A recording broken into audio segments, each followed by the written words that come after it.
حضرت ادریس علیہ السلام، جنہوں نے اس دنیا میں سب سے پہلے قلم، کپڑے اور ہتھیار بنا کر انسانیت کے لیے ترقی کے راستے ہموار کیے، لیکن آپ پر جو صحیفہ نازل ہوا اسے بائبل سے الگ کیوں کر دیا گیا؟ دا بک آف اینوک ایک ایسا صحیفہ جو شاید دنیا کی سب سے پر اسرار کتابوں میں ایک ہے، کیونکہ اس کتاب میں اس کائنات کی پیدائش، حضرت آدم علیہ السلام کے زمانے کے پر اسرار کہانیاں اور ایسے راز لکھے ہیں جو شاید ہمارے پڑھے گئے تاریخ سے میل نہیں کھاتے۔ جائنٹس، علم نجوم، پورٹلز اور خلائی مخلوق سے حضرت ادریس علیہ السلام کا جنگ کرنا، یہ تمام چیزیں اس کتاب کو مزید پر اسرار بنا دیتی ہے۔ کیا واقعی حضرت ادریس نے خلائی مخلوق سے جنگ کر کے انسانیت کو بچایا تھا؟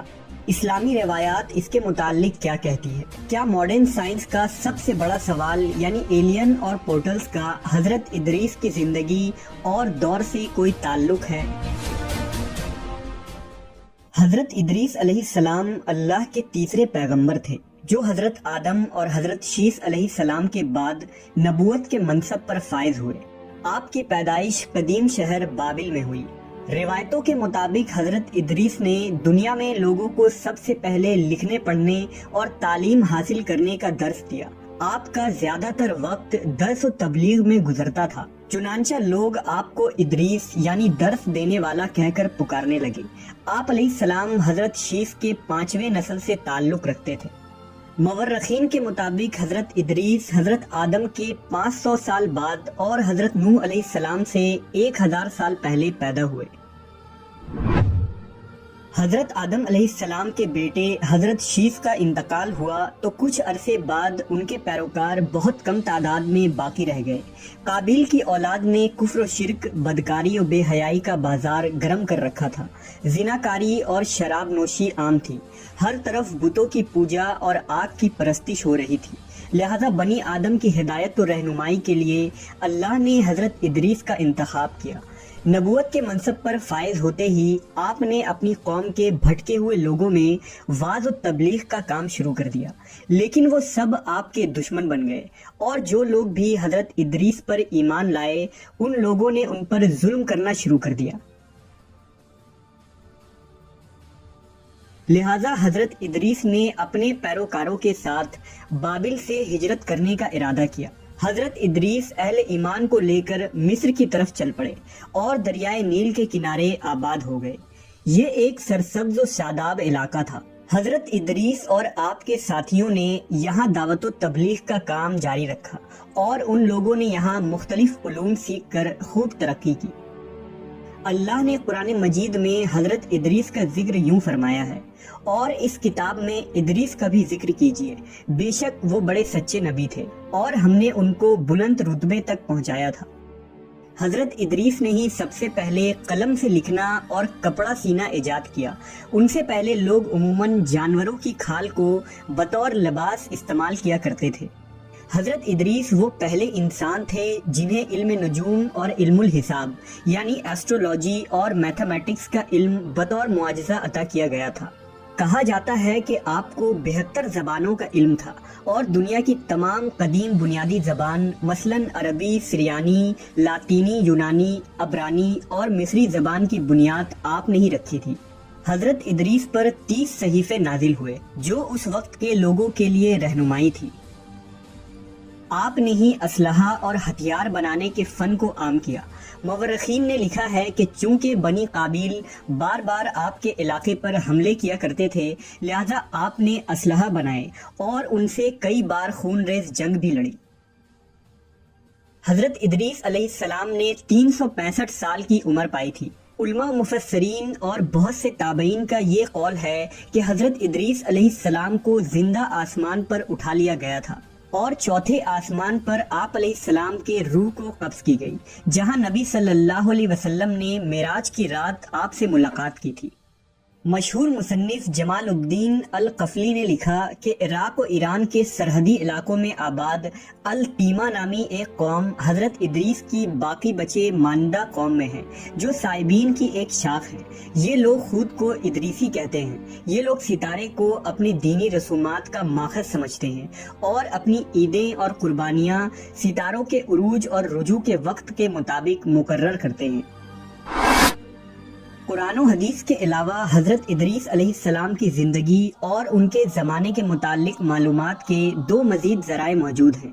پہلا قدیم سومیری تختیاں اور دوسرا توریت کا گمشدہ صحیفہ یعنی دا بک آف اینوک۔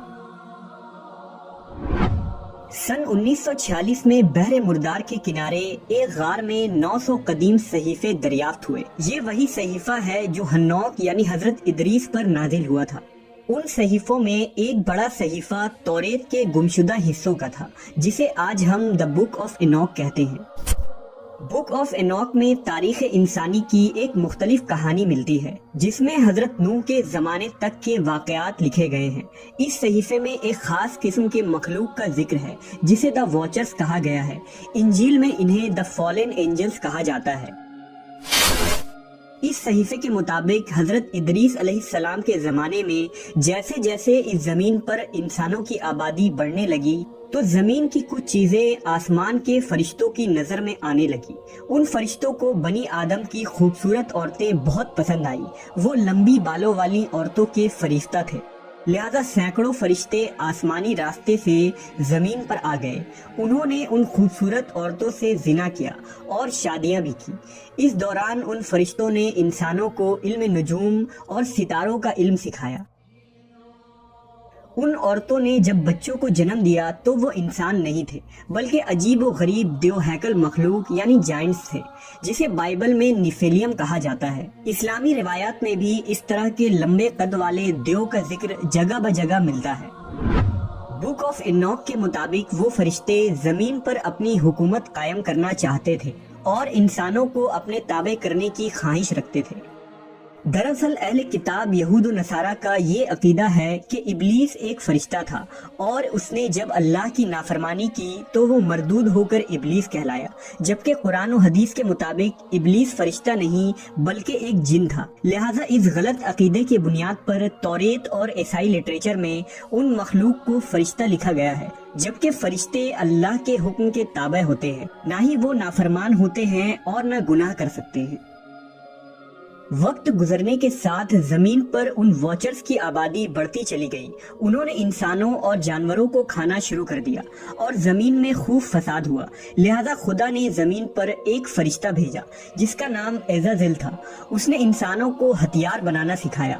اس فرشتے نے انسانوں کو ستارے، سیارے اور کائنات کے متعلق علوم سکھائے، اور اسی نے اینوک یعنی حضرت ادریس علیہ السلام کو جنگ کرنے کے طریقے بھی سکھائے۔ جب ان واچرز کے جرائم حد سے زیادہ بڑھ گئے تو اللہ کی طرف سے ان پر عذاب نازل کرنے کا فیصلہ ہوا۔ لہٰذا وہ واچرز حضرت ادریس علیہ السلام کے پاس آئے اور انہوں نے اللہ سے اپنی سفارش کروائی، لیکن ان کی سفارش قبول نہیں کی گئی اور آسمان سے حضرت جبرائیل و میکائیل کی فوج نازل ہوئی۔ اس فوج نے ان کو زمین کے تہ میں دفن کر دیا، جہاں وہ 70 نسل یا قیامت تک یوں ہی دفن رہیں گے۔ حضرت ادریس علیہ السلام کا ذکر قدیم سومیری تختیوں میں بھی ملتا ہے۔ ان سومیری ٹیبلٹس کے مطابق خنوخ کے دور میں آسمان کے راستے سے اس زمین پر دوسری مخلوق آئی تھی جن کا نام انوناکی تھا۔ سومیری انہیں خدا مانتے اور ان کی پوجا کیا کرتے تھے۔ ماڈرن ریسرچر کے مطابق انوناکی دراصل ایلینز کی ایک نسل تھی جو اس زمین پر آئی تھی۔ ان انوناکی نے ہی انسانوں کو میٹل پروسیسنگ اور مائننگ کا کام سکھایا۔ اس کے علاوہ ایسٹرونومی، سائنس، میتھمیٹکس، کاسمیٹک کا استعمال اور ہتھیار بنانا بھی سکھایا، جس کی وجہ سے انسانی تہذیب پروان چڑھی۔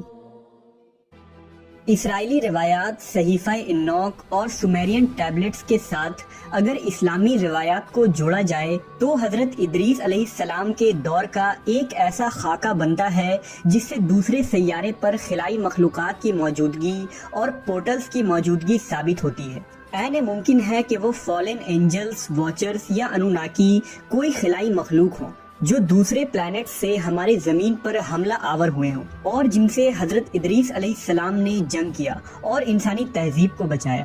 کیا جدید سائنس جس پورٹلز اور ایلین کی تھیوریز پیش کرتی ہیں، یہ تمام چیزیں حضرت ادریس کے دور کی ٹیکنالوجی تھی؟ قرآن و حدیث کی جدید سائنسی تعبیر کیا نئے نئے رازوں سے پردہ فاش کرنے والی ہے؟